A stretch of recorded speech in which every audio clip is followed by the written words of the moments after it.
Hello Avon, आज हम हमारा नया चैप्टर स्टार्ट करने जा रहे हैं जिसका शीर्षक है थर्मोडायनेमिक्स। हम ऑलरेडी 5 चैप्टर्स कंप्लीट कर चुके हैं। बहुत ही तेज़ रफ्तार से हम अपना केमिस्ट्री का सिलेबस कंप्लीट करते जा रहे हैं। तो थर्मोडायनेमिक्स हम पढ़ने जा रहे हैं आज, ठीक है। जो नीट का हो वो नीट का पढ़ सकता है ना। मतलब जिसे भी थर्मोडायनेमिक्स पढ़नी है, मैं यहाँ स्पेशली नहीं कहूँगा। नीट के लिए तो बेसिकली PYQ सीरीज़ इंपॉर्टेंट रहेगी, जो हम इस थ्योरेटिकल पोर्शन के बाद स्टार्ट करेंगे। थर्मोडायनेमिक्स किसी भी कॉम्पिटिटिव एग्जाम में आता हो, आप वो पढ़ लीजिए, ठीक है। जो भी इंटरेस्टेड हो, हाँ नीट वाले तो ज़रूर देख लीजिएगा। अगर IIT वालों को सही लग रहा है तो वो भी देख सकते हैं। वह पर्टिकुलरली नीट वालों के लिए ये बनाया गया है। और किसी भी एग्ज़ाम में थर्मोडायनेमिक्स या केमिस्ट्री पूछी जाती है तो आप इस चैनल को सब्सक्राइब कर सकते हैं, ठीक है। तो थर्मोडायनेमिक्स बिना किसी और बात को टाइम वेस्ट करते हुए हम स्टार्ट करने वाले हैं। थर्मोडायनेमिक्स में आप सबसे पहले देखते हो इंट्रोडक्शन। तो जैसा कि मैं केमिकल काइनेटिक्स में बता चुका हूँ कि थर्मोडायनेमिक्स जो है वो रिएक्शन की फिजिबिलिटी को बताती है कि क्या कोई रिएक्शन होगी या नहीं होगी। कोई रिएक्शन की फेट को बताता है, किसी भी रिएक्शन या कोई रिएक्शन की फेट को बताता है। फेट मीन्स फ्यूचर, कि क्या रिएक्शन होगी, स्पॉन्टेनियस है, नॉन स्पॉन्टेनियस है ना, जो भी है वो हम देखते हैं इसमें। अच्छा जी, बात करें थर्मोडायनेमिक टर्म्स की कुछ, तो सबसे पहले 2 टर्म्स हम पढ़ते हैं इसमें, जान लीजिए। सिस्टम एंड सराउंडिंग, बहुत ही बेसिक आप पढ़ चुके हैं ऑलरेडी। थोड़ी सी इसमें कहानी सुनानी पड़ती है शुरुआत में, फिर बाद में हम मेन फार्मूलाज पे आएंगे। तो थर्मोडायनेमिक सिस्टम जो है आप स्किप कर सकते हो, जैसे भी होगा। एक थर्मोडायनेमिक सिस्टम है, उसे आप कहते हो यूनिवर्स का वो पार्ट जो अंडर ऑब्जर्वेशन है, जिसे आप ऑब्जर्वेशन के अंडर रख रहे हो, और जो रिमेनिंग बचा हुआ जो यूनिवर्स है सिस्टम के अलावा, उसे आप सराउंडिंग कहते हो, ठीक है। एक रियल और इमेजिनरी सरफेस होता है जो सिस्टम और सराउंडिंग को सेपरेट करे, उसे आप बाउंड्री कह देते हो। बेसिकली आपका ये सिस्टम हो जाएगा जो अंडर ऑब्जर्वेशन है, सिस्टम के अलावा जो भी है वो सराउंडिंग है। अब ये नहीं राइट साइड ही होगी सराउंडिंग, इतने तो बेवकूफ़ कोई नहीं है। सराउंडिंग जो भी है इसके अलावा, ठीक है, क्लोज कर दो लो। आज जो सिस्टम और सराउंडिंग को जो लेयर सेपरेट कर रही है, जिस भी लाइन को आप कह रहे हो, उसे बाउंड्री। बहुत ही बच्चों वाली, ये तो बताने भी नहीं चाहिए, बट चैप्टर का थोड़ा इंट्रो बनता है तो ये चीज़ें बतानी पड़ती हैं। डायग्राम बहुत ही छोटा लग रहा होगा, बट माइंड में याद हो जाना चाहिए। रफ्तार धीरे धीरे पकड़ी जाती है भाई, जो जिसे जिस लेवल का पढ़ना हो, मतलब जो चीज़ जिसे देखनी हो वो स्किप कर सकता है बाद में। जिसे कहानी ये शुरुआत से बिल्कुल भी कॉन्सेप्ट मतलब वीक ही हैं, थोड़े चैप्टर का मतलब इंटरेस्ट क्रिएट करना है तो वो पूरा देखिएगा, ठीक है। मैं फोर्स नहीं करूँगा कि पूरा देखिएगा। कुछ स्टूडेंट्स होते हैं, आई अंडरस्टैंड कि भाई वो ऑलरेडी पढ़ चुके हैं, बस उन्हें मेन चीज़ें पढ़नी है, वो मैं बताता हूँ आगे। वो रफ्तार पकड़ लूँगा जब से मेन चीज़ें शुरुआत होगी। इसके बाद टाइप्स ऑफ सिस्टम की बात करें, जो अंडर ऑब्जर्वेशन हम देखते हैं उसे सिस्टम कहते हैं। और ये कितने टाइप का है सिस्टम? ये 3 तरीके का है, ओपन, क्लोज एंड आइसोलेटेड। तो सिस्टम 3 तरीके का होता है, open system, close system, isolated system. और हाँ, एक नई चीज़ की अब मैं चैप्टर्स को पार्ट वाइज अपलोड करूँगा। मीन्स अप्रॉक्स 30 आवर का एक पार्ट होगा, 30 आवर के आसपास होगा। क्योंकि जब भी मैंने एक साइकोलॉजिकल एक रिसर्च पे मैंने एक फोकस किया है कि जब भी आप एकदम से देखते हो कि बहुत बड़ी चीज़ है, टारगेट आपका बहुत बड़ा है, जैसे मैं चैप्टर्स 1.5 घंटे का डायरेक्ट अपलोड कर रहा था, तो कई बार क्या होता है कि कुछ स्टूडेंट्स इसे हैवी समझ लेते हैं, इस टारगेट को हैवी समझ लेते हैं। तो अगर हम पार्ट वाइज अपलोड करेंगे तो हो सकता है, ऐसा पॉसिबल है, अप्रॉक्स 80% चांसेस होते हैं कि आपको वो ईजी लगे कि भाई आज मैंने पार्ट 1 किया, शाम को, सुबह को मैंने पार्ट 1 किया, शाम को मैं पार्ट 2 कर लूँगा। लेकिन अगर आप एक साथ देखोगे कोई टारगेट हो तो आपको हैवी लगेगा। ये मोस्ट ऑफ द स्टूडेंट्स की साइकी होती है। तो सिस्टम को हम बात करें, ये हाफ एन आवर का मैं पार्ट है, इसे पार्ट वाइज अपलोड करूँगा थर्मोडायनेमिक्स से, ठीक है। तो open system, close system and isolated system. Open system क्या होता है? देखो दो चीज़ें होती है, पहले तो समझो, एक मैटर होती है, एक एनर्जी होती है। तो मैटर और एनर्जी के बेसिस पे हम बताते हैं किस तरीके का सिस्टम होगा।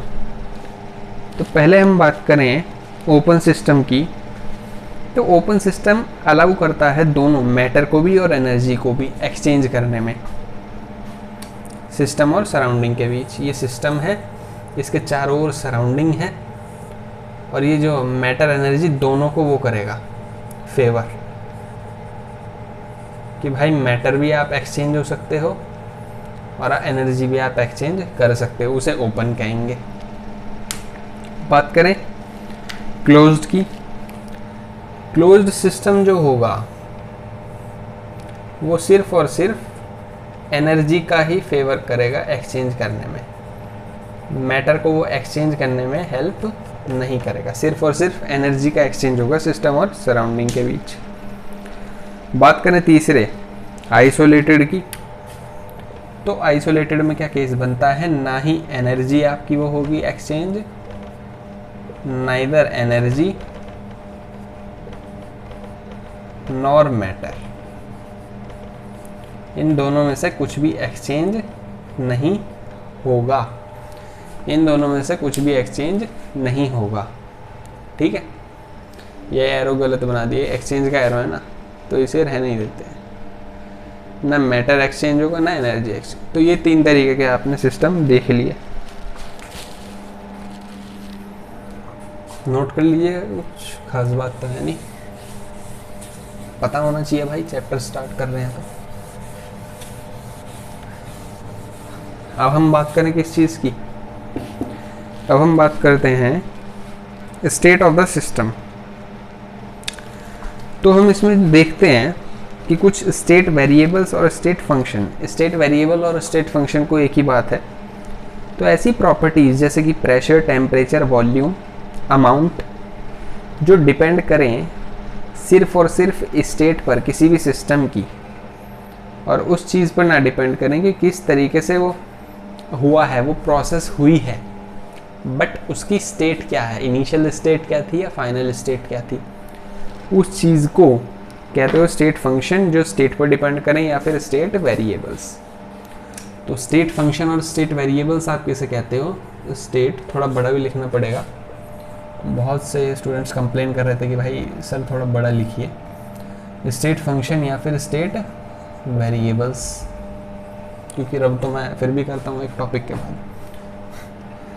तो ऐसी properties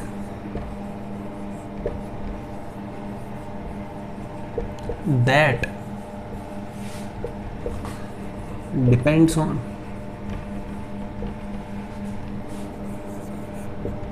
state of system and not on how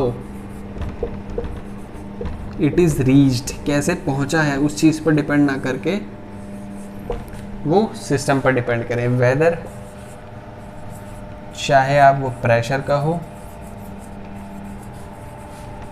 चाहे टेम्परेचर का हो, चाहे अमाउंट का हो, एक्सेट्रा, कुछ भी कह सकते हो, ठीक है। इसके बाद आप देखते हो थर्मोडायनेमिक प्रोसेसेस जो हैं आपकी, वो आइसोथर्मल भी हो सकती हैं, एडियाबैटिक भी हो सकती हैं, आइसोबारिक भी हो सकती हैं, और आइसोकोरिक भी हो सकती हैं। होप सो आपने इसे नोट कर लिया होगा, नोट कर लीजिएगा। अब सही दिख रहा होगा, आई थिंक बड़ा बड़ा लिखा आएगा। तो थर्मोडायनेमिकल जो आपकी वो हैं प्रोसेसेस, थर्मोडायनेमिक प्रोसेसेस जो है आपकी, वो आपकी एडियाबैटिक भी हो सकती हैं,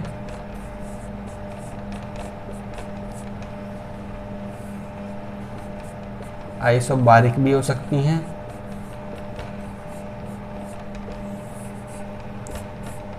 आइसोथर्मल भी हो सकती हैं,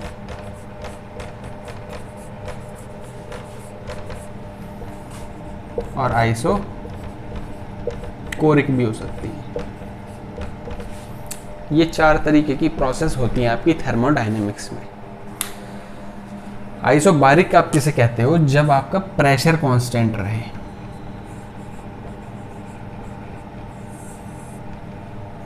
एडियाबैटिक किसे कहते हो? जब आपका हीट का कोई एक्सचेंज ना हो, यानी कि हीट का एक्सचेंज जीरो रहे, हीट जीरो हो।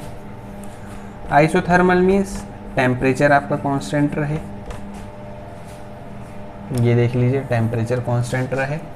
एंड आइसोकोरिक इज वॉल्यूम का जो आपका केस है वो जीरो रहे, वॉल्यूम कांस्टेंट रहे और डेल वी जीरो रहे। समझ गए? वॉल्यूम कांस्टेंट रहे या डेल वी जीरो रहे, कुछ भी कह सकते हो। ये चीज़ है भाई, चीज़ कोई कांस्टेंट होगी, जब उसका चेंज निकालोगे तो वो जीरो ही तो आएगा। पहले भी जीरो, बाद में भी जीरो ही रही, तो जीरो ही तो होगा उसका। या पहले v थी वॉल्यूम, बाद में भी v रही, कांस्टेंट रही, तो v माइनस वी जीरो। ये चीज़ आ गई फिर से। इसके बाद आप क्या देखते हो? ये 4 तरीके की प्रोसेस पढ़ ली। अब बात करते हैं रिवर्सिबल इरिवर्सिबल प्रोसेस की। तो रिवर्सिबल प्रोसेस वो प्रोसेस होती हैं जिनकी डायरेक्शन में भी रिवर्स एट एनी स्टेज, किसी भी स्टेज पर उनकी डायरेक्शन रिवर्स हो सके, ऐसी प्रोसेसेस या ऐसी रिएक्शन। इरिवर्सिबल प्रोसेस क्या? जो सिर्फ एक डायरेक्शन में प्रोसीड करें और वो रिवर्स्ड ना हो सके। अच्छा जी। इसके बाद आता है साइक्लिक प्रोसेस, जहाँ पर सिस्टम रिटर्न हो जाए अपनी ओरिजिनल स्टेट पे। मान लीजिए प्रोसेस और ऐड कर दें इसमें, तो साइक्लिक भी ऐड करें अगर, तो सिस्टम अगर यहाँ से चला यूं वापस घूम के वहीं पे आ गया, तो जहाँ से चला वहीं पे आ गया, तो इस प्रोसेस को आप साइक्लिक प्रोसेस कह देते हो। साइक्लिक प्रोसेस में आपको नोट करने की इम्पोर्टेंट चीज़ है कि इसमें चेंज इन इंटरनल एनर्जी और आपका चेंज इन एंथैल्पी ज़ीरो, दोनों ही ज़ीरो होते हैं। ये न्यूमेरिकल्स में बहुत हेल्प करेगी चीज़ें। न्यूमेरिकल में आपसे कह देगा कि कोई साइक्लिक प्रोसेस है, तो उनमें आप वर्क डन निकालिए या कुछ और निकालिए, तो उसमें क्यू, आप जो फर्स्ट लॉ ऑफ थर्मोडायनेमिक्स पढ़ोगे जो आपसे कहता है delta U equal to Q plus W, तो वर्क डन उसमें हीट के इक्वल हो जाएगा। ठीक है ना? क्यों? क्योंकि डेल्टा यू तो ज़ीरो हो जाएगा। ये चीज़ देखते हो आप इसमें। बात करें एक्सोथर्मिक एंड एंडोथर्मिक प्रोसेस की। एक्सोथर्मिक प्रोसेस वो होती हैं जिसमें हीट का एवोल्यूशन हो, हीट निकले, दो चीज़ों को मिलने पर अक्सर हीट निकलती है। बात करें एंडोथर्मिक की, जिसमें एक चीज़ है वो दो में टूट रही है, तब हीट आपको देनी पड़ेगी उसे तोड़ने के लिए। तो अक्सर जब भी एक्सोथर्मिक बोलें तो दो चीज़ें जुड़ रही होंगी आपस में, उनके फ्यूजन से हीट बाहर निकलती है। और अगर एंडो बोले तो इसका एंडो मीन्स अंदर आपने हीट देनी पड़ी, तो एक ही चीज़ होगी वो दो में टूट रही होगी, इसलिए आपको हीट इसे प्रोवाइड करनी पड़ी बाहर से। ये चीज़, ये डिफरेंस देखते हो एक्सो और एंडो में। तो ये प्रोसेसेस पढ़ी हमने डिफरेंट, इसे नोट कर लीजिएगा। चारों दिशाओं में हमने ब्रांचेस खोल दी हैं ट्री की, है ना? नोट कर लिया होगा आपने। नेक्स्ट हम बात करें किस चीज़ की?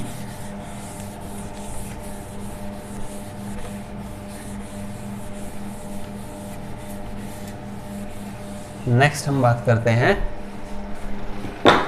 Internal energy as a state function. Internal energy को एज अ स्टेट फंक्शन आप कैसे देखते हो? तो इंटरनल एनर्जी होती क्या है? बेसिकली इंटरनल एनर्जी आपकी होती है total energy within a system. It is sum of all types of energies, whether chemical, electrical, mechanical या और तरीके की जितनी भी एनर्जीज हैं, बेसिकली वो सब मिला के उसका इंटरनल एनर्जी कॉन्स्टिट्यूट करते हैं। और इंटरनल एनर्जी एक स्टेट फंक्शन है। जब भी आपकी हीट चेंज होगी सिस्टम में तब इंटरनल एनर्जी आपकी चेंज होगी, या वर्क सिस्टम करेगा या हम करेंगे सिस्टम पर तब इंटरनल एनर्जी चेंज होगी, और जब मैटर एंटर करेगा या सिस्टम को लीव करेगा तब आपकी इंटरनल एनर्जी चेंज होगी। तो ये चीज़ हमने पढ़ी कि internal energy as a state function कैसे है। तो पहली बात तो याद रखिए, U जो है आपका स्टेट फंक्शन है,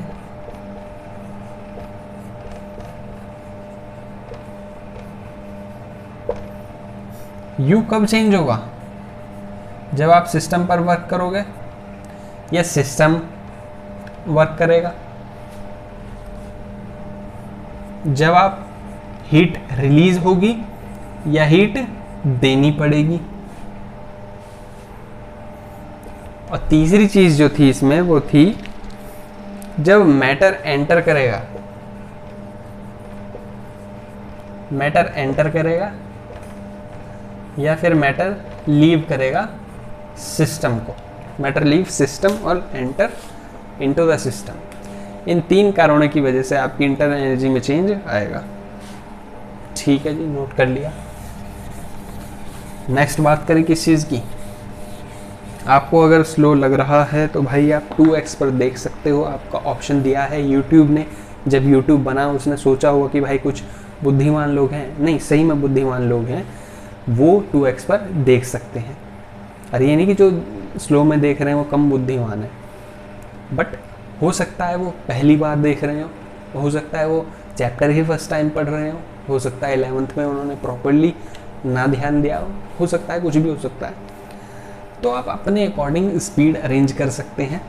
अब मैं लाइव तो 2x में नहीं बोल सकता भाई, इतना तो नहीं हो पाएगा, और ऐसे तो नहीं हो पाएगा ना, अंडरस्टैंड दैट। आप अपने अकॉर्डिंग स्पीड एडजस्ट कर लीजिएगा। नेक्स्ट हम बात करें फ्लोट, जिसपे चैप्टर की नींव टिकी हुई है, न्यूमेरिकल्स की नींव टिकी हुई है। Float, first law of thermodynamics, first law 2x पर देखिएगा ऑफ थर्मोडायनेमिक्स।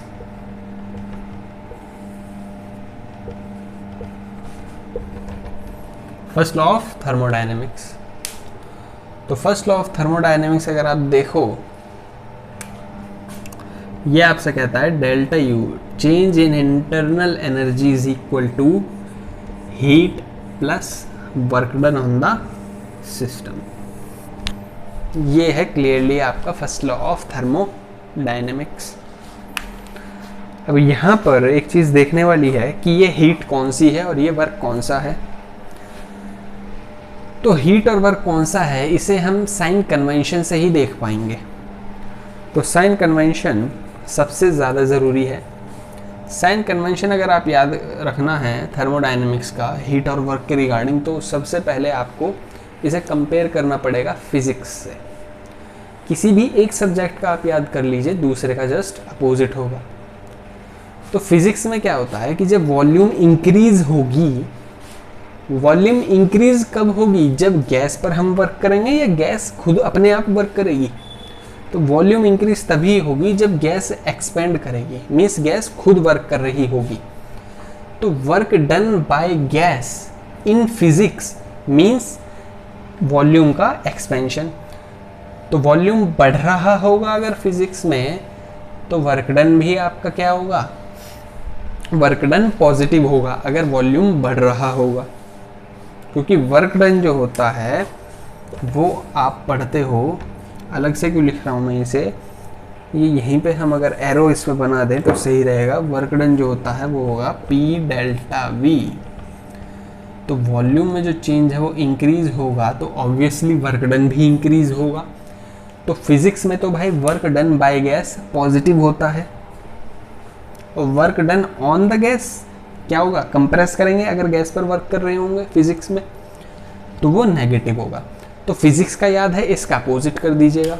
इसमें क्या हो जाएगा, मुझे कोई दुश्मनी नहीं है, बहुत से टीचर्स होते हैं कि भाई हम केमिस्ट्री पढ़ा रहे तो तुम केमिस्ट्री का याद करो, फिजिक्स में अपोजिट करो। भाई जब फिजिक्स का इजी है लर्न करना तो ऐसा भी तो हम कर सकते हैं कि वो फिजिक्स में इजी क्यों है, क्योंकि वर्क हमें पता है पी डेल्टा वी, और फिजिक्स में डायरेक्टली कहते हैं वो लोग कि अगर वॉल्यूम बढ़ेगी मीन्स गैस वर्क कर रही होगी। गैस कब वर्क करेगी, जब वो अपना खुद से वॉल्यूम बढ़ाएगी, तो वर्क पॉजिटिव होगा। अब जब वहाँ वर्क पॉजिटिव है, work done by gas, physics में पॉजिटिव है, work done by gas physics में पॉजिटिव है, वॉल्यूम बढ़ रही है, वर्क बढ़ेगा, तो इसमें क्या होगा, इसमें तो नेगेटिव होना बनता है, क्योंकि ये दोनों अपोजिट हैं साइन कन्वेंशन के मैटर में। और work done on the gas क्या होगा, ऑन द गैस पॉजिटिव होगा। तो हमने किसी एक का याद कर लिया भाई, हम इन झंझट में पड़े ही नहीं। ऑन गैस पॉजिटिव, हमें फिजिक्स का याद है, और फिजिक्स का जस्ट अपोजिट होगा इसमें। वर्क डन का साइन कन्वेंशन हमें याद हो गया केमिस्ट्री के केस में। बात करें हीट की, तो हीट तो आप बचपन से पढ़ते आ रहे हो। अगर हीट आपको कोई दे, अगर आपको कोई हीट दे रहा है, ये अपने आप पर भी लागू करो ये चीज़ को, तो आपकी हीट बढ़ेगी या घटेगी। आपको कोई बाहर से हीट दे रहा है तो इंक्रीज होगी या डिक्रीज होगी, बहुत ही सिंपल सी बात है भाई। हीट आपको कोई दे रहा है तो आप ठंडे हो जाओगे नहीं ना। तो हीट अगर दी जा रही है तो पॉजिटिव होगी, और हीट अगर निकाली जा रही है तो नेगेटिव होगी। हीट के केस में आप ये याद रखिए, एब्जॉर्ब्ड है तो पॉजिटिव, रिलीज्ड है तो नेगेटिव। और रिलीज हमेशा कब होती है, एक्सोथर्मिक में। अभी तो पढ़ा एक्सोथर्मिक मीन्स हीट का एवोल्यूशन। और अंदर कब एब्जॉर्ब होगी, एंडोथर्मिक में। तो ये एंडोथर्मिक में हो जाएगी आपकी, है ना। तो ये चीज़ आपने देख ली फर्स्ट लॉ ऑफ थर्मोडायनेमिक्स के साइन कन्वेंशन में। बस इससे ज़्यादा क्या देखें आप। इसके बाद आप क्या देखते हो, इसके बाद तो यही बचा बस वर्क डन। वर्क डन के केसेस हैं, इसे नोट कर लीजिए फटाफट 1 2 3। वर्क डन किस किस केस में कैसा कैसा होगा वो देखते हैं। ये डेरिवेशन की हमें ज़रूरत है नहीं, वो क्लास 11th में आपने खूब करी है, और ना ही रिक्वायरमेंट है। ये नहीं कि 11th में करी है तो नहीं कराऊंगा, भाई ज़रूरत ही नहीं है। अगर ज़रूरत होती तो हम कराते, फिर तो भाई 11th में पढ़ ले सब चीज़। अब ज़रूरत ही किस चीज़ की है, तो डेरिवेशन की ज़रूरत नहीं है वर्क डन निकालने के लिए। बस आपको फॉर्मूला का आइडिया होना चाहिए। फॉर्मूला आपको ज़रूर पता होना चाहिए वर्क डन का। फॉर्मूला देखते हैं चलिए। सबसे पहले बात करें work done in isothermal reversible expansion of ideal gas. ऊपर लिख लेते हैं वर्क डन, एक बारी में वन शॉट में वर्क डन के सारे formulas. Isothermal reversible, isothermal reversible. अब इसमें भी दो केसेस बनेंगे, एक्सपेंशन एंड कंप्रेशन, और दूसरा केस बनता है आइसोथर्मल इरिवर्सिबल का। दूसरा केस बनता है आइसोथर्मल इरिवर्सिबल। आइसोथर्मल इरिवर्सिबल, इसके दो केसेस क्या थे, एक्सपेंशन एंड कंप्रेशन। ये सिंगल केस है अपना। तो वर्क डन हम निकालें आइसोथर्मल रिवर्सिबल एक्सपेंशन में, आइसोथर्मल रिवर्सिबल एक्सपेंशन में अगर हम निकालें तो वर्क डन आता है आपका, ये दोनों प्रेशर वॉल्यूम दोनों के टर्म्स में हम देखेंगे, वर्क डन होगा negative 2.303 nRT log base 10 V2 upon V1। और प्रेशर के टर्म्स में देखें तो negative 2.303 nRT log base 10 P1 upon P2।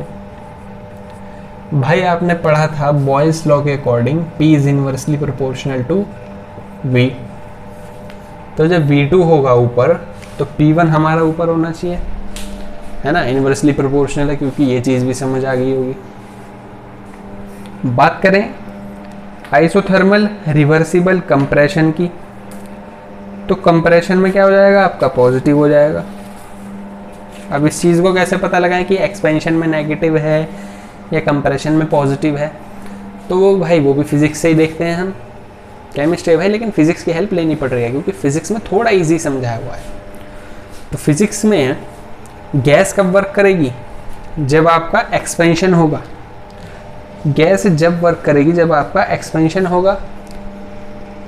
तो एक्सपेंशन में क्या वॉल्यूम बढ़ती है, तो वॉल्यूम बढ़ेगी तो वर्क डन पॉजिटिव होना चाहिए फिजिक्स में। तो केमिस्ट्री में अकॉर्डिंग टू साइन कन्वेंशन भी हम देख पा रहे हैं कि work done by gas chemistry में नेगेटिव होता है, तो ऑब्वियसली नेगेटिव लिख रहे हैं हम। फिजिक्स में क्यों जाएं, अभी हम साइन कन्वेंशन पढ़ के आ रहे हैं, उसके अकॉर्डिंग नेगेटिव ही होगा। और कंप्रेशन में आपका पॉजिटिव होगा। कंप्रेशन में देखते हैं आइसोथर्मल रिवर्सिबल कंप्रेशन में अगर आप वर्क डन का फॉर्मूला देखो तो वो निकल के आएगा positive 2.303 nRT log base 10 V2 by V1। सब चीज़ें सेम है, बस यहाँ पॉजिटिव आ गया। बात करो वर्क डन प्रेशर की टर्म्स में, पॉजिटिव 2.303 nRT नेचुरल नहीं log base 10 P1 upon P2। Pressure के टर्म्स में क्या आ गया आपका, P1 अपॉन P2। वॉल्यूम के टर्म्स में V2 अपॉन V1। अच्छा जी, तो ये देखा हमने isothermal reversible expression and compression में, एक्सपेंशन एंड कंप्रेशन में वर्क डन के फॉर्मूलाज जो हमारे न्यूमेरिकल्स में बहुत हेल्प करने वाले हैं। अब आप बात करिए आइसोथर्मल इरिवर्सिबल में। वर्क डन का एक ही फॉर्मूला है और वो फॉर्मूला आता है आपका work done is equal to P delta V। अब ये P डेल्टा V जो है आपका पॉजिटिव ही होगा, ये P डेल्टा V आपका पॉजिटिव में ही होगा। ये चीज़ आपने बहुत ही इंटरेस्टिंग देखी। आइसोथर्मल इरिवर्सिबल के साथ साथ इसे कहते हैं चेंज और against a constant external pressure, जिसमें एक कांस्टेंट एक्सटर्नल प्रेशर हो। जब भी क्वेश्चन में दिया हो isothermal irreversible and against a constant external pressure, तब आप ये फॉर्मूला यूज करेंगे। ठीक है, तो ये चीज़ आपने देख ली। नेक्स्ट टॉपिक में या नेक्स्ट पार्ट में वीडियो के हम बात करेंगे एक रिलेशन के बीच delta H delta U and delta W या W के बीच। ठीक है ना, मोलर हीट कैपेसिटी से रिगार्डिंग, जूल एटमॉस्फेयर लीटर, इनमें रिलेशन, बॉम्ब कैलोरीमीटर, है ना, enthalpies of sublimation, enthalpies of hydration, entropy, है ना।